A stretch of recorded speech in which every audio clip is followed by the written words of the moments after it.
Hello बच्चों, hello दोस्तों, welcome to my class. दोस्तों, आज का हमारा टॉपिक है, देखो ईथर जो है C2H5OS तथा CH3OCH3 दोनों के अणुभार समान है। ईथर में एक फैक्चुअल क्वेश्चन है, ये पूछ रहा है कि अगर एथिल अल्कोहल तथा डाईमेथिल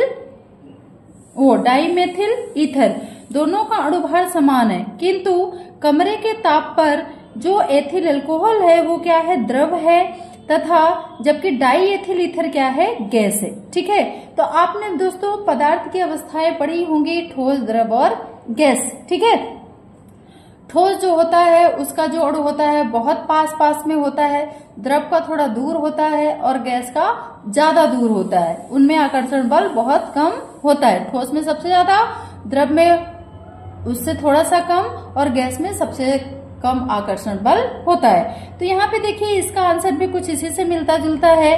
तो जो एथिल अल्कोहल के अणुओं के बीच प्रबल H आबंध उपस्थित होता है, मतलब जो एथिल अल्कोहल होता है दोस्तों, उसमें जो हाइड्रोजन बॉन्ड पाया जाता है इनके बीच, वो कैसा होता है, मजबूत हाइड्रोजन आबंध पाया जाता है, जिससे इनको तोड़ना आसान नहीं होता, जिसके कारण ये आपस में इनके बीच बॉन्डिंग पाई जाएगी, तो ये आपस में जुड़कर संयोग करके एक विशाल या बड़ा अणु बना लेते हैं। वैसे भी आपको पता है ना कि यूनिटी में सबसे ज्यादा ताकत होती है। ठीक है, अगर लोग अलग अलग हैं उनको तोड़ना आसान होता है, लेकिन अगर लोग आपस में मजबूत बॉन्ड द्वारा जुड़े हुए हैं तो उनको तोड़ना आसान नहीं होता और वो कुछ भी कर सकते हैं। ठीक है, तो यूनिटी की ताकत अलग ही होती है दोस्तों। तो यही यहाँ पे एथिल अल्कोहल में भी है।